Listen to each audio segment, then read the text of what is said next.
조선 왕조 500년 역사 속에는 수많은 왕들이 존재했습니다. 어떤 이는 태평성대를 이끌며 백성들의 칭송을 받았고, 또 어떤 이는 격동의 시대를 헤쳐나가며 강인한 리더십을 보여주었죠. 하지만 오늘 우리가 함께 만나볼 하망은 그 모든 삶이 비극으로 점철된 듯한 짧고도 파란만장한 운명을 살다 간 인물입니다. 왕위에 오른 지 채 1년도 되지 않아, 아니 정확히는 고작 9개월이라는 짧은 시간 만에 의문의 죽음을 맞이한 왕, 과연 그의 생애 뒤에는 어떤 비밀이 숨겨져 있었을까요? 단순한 병사였을까요? 아니면 권력을 둘러싼 냉혹한 암투의 희생양이었을까요? 우리는 오늘 조선의 12대 왕 인종의 비극적인 운명 속으로 깊이 들어가 보려 합니다.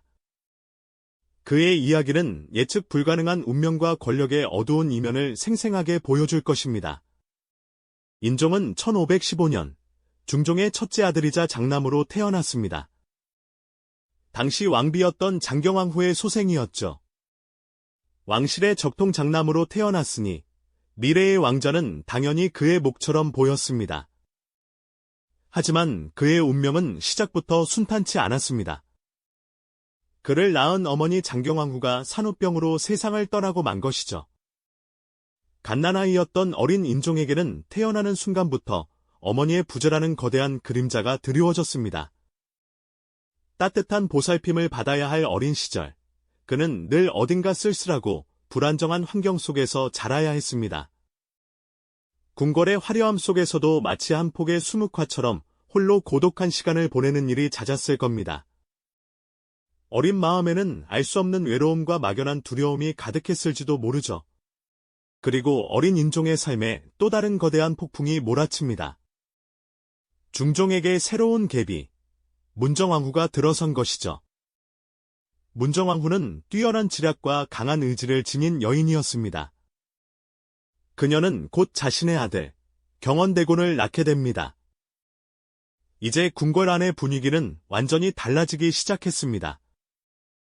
세자 인종의 존재는 문정왕후와 그녀의 친아들에게는 눈의 가시와 같았을 겁니다. 핏줄이 다른 왕비와 세자, 그리고 그 왕비가 낳은 친아들. 이 삼각관계 속에서 어린 세자 인종은 말 그대로 살얼음판을 걷는 심정이었을 것입니다. 언제 어떤 위협이 닥쳐올지 모르는 불안감 속에서 그는 매 순간 숨죽이며 살아야 했겠죠. 궁궐의 화려한 단청 아래 드리워진 그림자들처럼 보이지 않는 암투의 기운이 늘 그를 짓눌렀을 것입니다. 세자 시절의 인종은 여러 차례 죽음의 위협에 직면하기도 했습니다. 그 중에는 문정왕후가 보낸 음식에 독이 들어 있었다는 소문, 혹은 방 안에 불이 나는 사건 등이 있었죠. 물론 이 모든 사건의 배후를 정확히 밝혀낼 수는 없지만 어린 세자가 겪어야 했던 심리적 압박과 고통은 상상 이상이었을 것입니다. 매일 밤 잠자리에 들 때마다 혹시 모를 위험에 몸을 웅크리고 곁에 있는 사람조차 완전히 믿을 수 없었던 나날들이 이어졌을 테니까요. 그의 얼굴에는 늘 근심과 불안이 서려 있었을 것이며 이는 그의 건강에도 적지 않은 영향을 미쳤을 것으로 짐작됩니다. 과연 그는 이러한 위협과 압박 속에서 어떻게 버텨낼 수 있었을까요? 다음 이야기에서는 오랜 기다림 끝에 왕위에 오르지만 죽음의 그림자가 드리워지는 인종의 비극적인 재위 기간을 살펴보겠습니다. 드디어 그 오랜 기다림 끝에 인종은 왕위에 오르게 됩니다. 오랫동안 세자로서 인고의 시간을 보내며 백성을 향한 깊은 사랑과 이상적인 정치를 꿈꿔왔던 그의 어깨는 이제 막중한 책임감으로 가득 찼을 텐데요. 즉위하자마자 인종은 낡은 관행과 세력들을 바로잡고 새로운 기풍을 불어넣기 위해 발빠르게 움직이기 시작했습니다. 그는 먼저 살림 세력, 즉 학문과 도덕을 중시하는 점고 개혁적인 선비들을 대거 등용하며 훈구 세력의 독주를 견제하려 했죠. 능력 위주의 인사를 통해 국정을 쇄신하고 오랫동안 권력을 독점하며 부패했던 기득권 세력의 힘을 약화시키려 했던 것입니다. 또한 인종은 민생 안정에도 깊은 관심을 기울였습니다. 굶주리고 지친 백성들의 삶을 직접 살피고 세금을 줄여주며 고통을 덜어주려는 노력을 게을리하지 않았습니다. 밤늦도록 불을 밝히고 신하들과 머리를 맞대어 정책을 논하며 병색이 완연한 몸으로도 백성들의 상소를 꼼꼼히 읽어 내려갔다고 하죠. 그의 통치 철학은 오직 백성을 위한 선정에 있었으며 그 열정만큼은 어떤 왕에게도 뒤지지 않았을 겁니다. 하지만 안타깝게도 이러한 인종의 개혁 의지는 순탄하게 펼쳐지지 못했습니다. 왕실의 외척 세력, 특히 그의 숙부인 윤원영을 필두로 한 소윤 세력은 인종의 개혁 정책에 강하게 반발했습니다. 자신들의 기득권을 잃을까 두려워 인종의 정책마다 사사건건 제동을 걸었죠.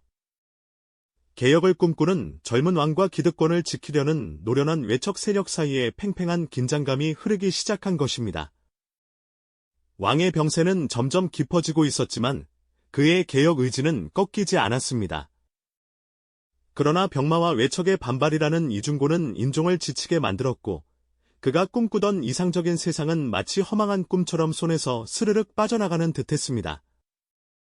그의 열정적인 노력들은 번번이 벽에 부딪히며 좌절의 연속이었고 결국 제대로 된 결실을 맺지 못한 채 허공에 흩어지는 개혁 문서들처럼 안타까운 그림자를 드리웠습니다. 그렇게 왕위에 오른 지 불과 9개월, 인종은 갑작스럽게 세상을 떠나고 맙니다. 공식적인 사인은 지병인 병사였지만 그의 죽음을 둘러싼 의혹은 시간이 흐를수록 더욱 증폭되었죠. 병약했던 왕의 갑작스러운 죽음은 당시에도 많은 사람에게 충격을 안겨주었습니다. 특히 인종과 갈등이 깊었던 문정왕후와 그녀의 동생인 윤원영 등 외척 세력의 존재는 독살설에 힘을 실어주는 중요한 배경이 되었습니다. 과연 그의 죽음은 단순히 병으로 인한 것이었을까요? 아니면 권력을 향한 냉혹한 암투 속에서 희생된 비극적인 운명이었을까요? 역사는 인종의 죽음을 두고 끊임없이 질문을 던지고 있습니다. 그의 짧은 재위 기간은 조선의 정치 지형에 엄청난 파장을 일으켰고 결국 훗날 조선 최대의 비극 중 하나로 기록될 을사사화의 배경이 되고 말았죠. 인종의 죽음은 단순한 한 왕의 비극을 넘어 권력의 속성과 인간의 욕망이 빚어내는 궁중 암투의 잔혹함을 여실히 보여주는 사건으로 기억되고 있습니다. 차갑게 식은 왕의 얼굴을 마주한 신하들의 오열 속에서도 어떤 이들은 의미심장한 표정으로 다음 수를 계산하고 있었을지도 모른다는 생각은 우리에게 깊은 의문을 남기죠. 그의 죽음은 단순한 병사가 아니었을지도 모른다는 미스터리, 그 비극적인 끝은 조선 역사에 영원히 지워지지 않는 그림자를 드리웠을 것입니다.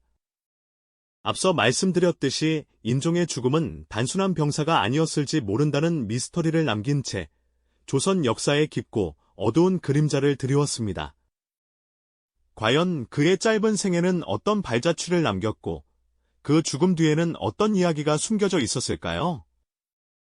왕위에 오르자마자 인종은 낡은 관습을 타파하고 새로운 시대를 열고자 하는 뜨거운 열정으로 가득했죠. 마치 굳게 닫힌 문을 활짝 열어젖히려는 듯 그는 백성들의 삶을 보듬고 조정의 기강을 바로 세우기 위한 개혁의 칼날을 꺼내 들었습니다. 그는 가장 먼저 기득권 세력인 훈구파를 견제하고 능력 있는 살림 세력을 대거 등용하며 새로운 바람을 불어넣으려 했습니다. 마치 오랜 가뭄 끝에 단비가 내리듯 그의 정책은 백성들에게 희망을 주었고 억울하게 옥살이를 하던 이들을 풀어주는 등 민생 안정에도 각별한 노력을 기울였습니다. 밤늦도록 신하들과 정사를 논하며 백성들의 고통을 헤아리던 그의 모습은 진정으로 이상적인 군주의 표상 그 자체였다고 할 수 있죠. 백성들은 그의 치세에 큰 기대를 걸었고 조선에도 드디어 태평성대가 찾아오는 듯 보였습니다. 하지만 안타깝게도 그의 앞길은 순탄치 않았습니다. 개혁의 의지가 강하면 강할수록 그의 반발하는 세력의 저항 또한 거세지기 마련이었으니까요. 특히 강력한 외척 세력은 인종의 개혁 노력을 눈의 가시처럼 여겼습니다. 자신들의 기득권이 흔들릴 것을 염려한 그들은 인종의 정책에 사사건건 제동을 걸었고 심지어 노골적인 반대와 냉소적인 태도로 왕의 뜻을 꺾으려 했죠. 마치 거대한 바위에 부딪히는 작은 물결처럼 인종의 개혁 의지는 외척 세력의 견고한 벽 앞에서 번번이 좌절될 수밖에 없었습니다. 엎친 데 덮친 격으로 인종은 즉위 초부터 병약한 몸으로 고통받고 있었습니다. 백성을 위한 열정은 뜨거웠지만 그의 육신은 그 열정을 감당하기에 너무나도 허약했죠. 병색이 완연한 얼굴로도 밤늦게까지 상소를 읽고 개혁을 위한 논의를 멈추지 않았던 그의 모습은 보는 이들로 하여금 깊은 안타까움을 자아냈습니다. 마치 꺼져가는 불꽃이 마지막 힘을 다해 타오르려는 듯 그는 자신의 한정된 시간을 직감하고 더욱더 정사에 매달렸던 것일까요? 그의 개혁 문서는 허망하게 흩어지고 그의 꿈은 미처 꽃피우기도 전에 시들어가는 듯 보였습니다. 그리고 마침내 즉위 9개월 만에 인종은 갑작스럽게 승하하고 맙니다. 공식적인 사인은 지병으로 인한 병사였지만 그 죽음은 많은 의문과 미스터리를 남겼습니다. 건강이 좋지 않았다고는 하나 너무나도 짧은 재위 기간이었기에 당시 많은 이들은 의혹의 시선을 거두지 못했죠. 특히 계모인 문정왕후와의 해묵은 갈등, 그리고 그녀의 동생인 윤원영을 중심으로 한 외척 세력의 존재는 인종의 죽음을 둘러싼 독살설에 무게를 더했습니다. 만약 인종이 외척 세력의 방해를 극복하고 개혁을 성공시켰다면 조선의 역사는 또 다른 방향으로 흘러갔을지도 모를 일입니다. 하지만 그의 갑작스러운 죽음은 모든 기대를 꺾어버렸고 오히려 문정왕후와 외척 세력이 권력을 장악하는 결정적인 계기가 되고 말았죠. 싸늘하게 식은 왕의 얼굴 앞에서 오열하는 신하들 속에서도 문정왕후와 윤원영은 어떤 의미심장한 표정을 짓고 있었을까요? 인종의 죽음은 단순한 한왕의 비극을 넘어 이후 조선을 피바람 속으로 몰아넣을 을사사화의 배경이 되며 역사에 영원히 지워지지 않는 의문을 남겼습니다. 그의 짧은 삶과 비극적인 죽음은 권력의 냉혹함과 인간의 탐욕이 얼마나 무서운 결과를 초래할 수 있는지 우리에게 뼈아픈 교훈을 던져주고 있습니다. 인종의 갑작스러운 승하 소식은 백성들에게 큰 충격과 동시에 짙은 의문을 드리웠습니다. 9개월이라는 짧은 재위 기간, 그 안에서 피어났던 개혁의 희망은 차갑게 식어버린 왕의 시신과 함께 쓰러져 버렸죠. 공식적으로는 지병에 의한 병사로 기록되었지만 과연 그것이 진실의 전부였을까요? 당시 궁궐 안팎에서는 왕의 죽음을 둘러싼 온갖 소문이 꼬리에 꼬리를 물고 퍼져나갔습니다. 특히 어린 시절부터 인종을 위협했던 계모 문정왕후, 그리고 그녀의 동생 윤원영을 필두로 한 외척 세력의 존재는 단순한 병사라는 발표의 의혹의 그림자를 짙게 드리웠습니다. 마치 먹구름이 태양을 가리듯 그들의 권력욕이 인종의 짧은 생을 삼켜버린 것은 아닐까 하는 섬뜩한 상상마저 들게 하죠. 역사의 기록은 인종이 병으로 고통받았다고 말하지만 그 병세가 즉위 직후부터 급격히 악화되었다는 점, 그리고 그 시기가 문정왕후와의 갈등이 최고조에 달했던 때와 겹친다는 사실은 우연이라기엔 너무나도 의미심장합니다. 한 나라의 왕이 된 지 채 1년도 되지 않아 세상을 떠나다니, 이는 조선 왕조사에서도 유례를 찾기 어려운 비극적인 사건이죠. 혹자는 문정왕후가 인종에게 보냈다는 떡이 독이 든 것이 아니었을까 하는 섬뜩한 추측을 내놓기도 했습니다. 물론 이는 확인되지 않은 소문일 뿐이지만 그만큼 당시 사람들의 불안감과 의혹이 얼마나 컸는지를 짐작하게 합니다. 이처럼 인종의 죽음은 단순한 한 인간의 비극을 넘어 권력을 향한 끝없는 욕망과 궁중암투의 냉혹함을 여실히 보여주는 거울과도 같았습니다. 왕의 갑작스러운 죽음은 조정의 권력 지형을 완전히 뒤바꿔 놓았습니다. 인종이 애써 등용했던 살림 세력은 또다시 위기에 처했고 그가 견제하려 했던 훈구 세력, 특히 외척 세력은 이제 거칠 것 없는 절대 권력을 손에 쥐게 되었죠. 문정왕후는 어린아들 명종을 대신해 수렴청정을 시작했고 그녀의 동생 윤원영을 중심으로 한 윤씨 세력은 마치 해일처럼 조선의 정계를 덮쳐버립니다. 인종의 죽음은 단순히 한 왕의 퇴장이 아니라 이후 조선 사회를 피로 물들일 거대한 비극의 서막을 알리는 불길한 징조였던 셈입니다. 그의 짧은 삶이 남긴 그림자는 조선의 역사를 오랫동안 어둡게 물들였으며 후대 역사가들에게도 풀리지 않는 미스터리로 남아 끊임없는 논쟁의 대상이 되고 있습니다. 왕위에 오르자마자 죽음의 문턱에 선 인종, 그는 병마와 싸우면서도 마지막 순간까지 백성을 위한 정치를 펼치려 애썼습니다.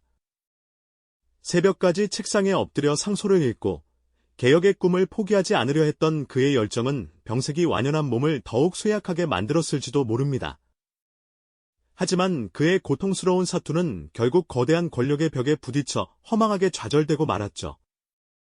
그의 죽음은 과연 단순한 병사였을까요? 아니면 탐욕으로 가득 찬 인간들의 냉혹한 암투 속에서 희생된 비극적인 결말이었을까요?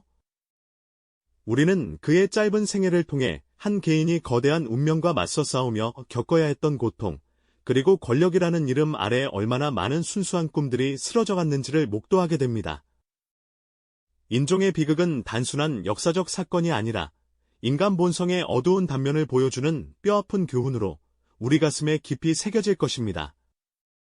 왕이 된 순간부터 죽음의 그림자가 드리웠던 인종의 삶은 우리에게 많은 질문을 던져줍니다.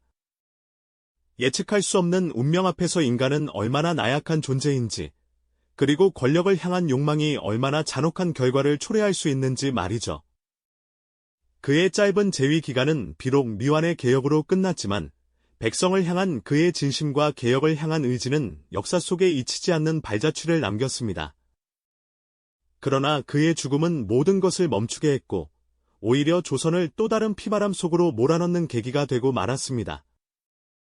인종의 죽음 이후 조선은 더욱 잔혹하고 예측 불가능한 경랑 속으로 휘말리게 됩니다.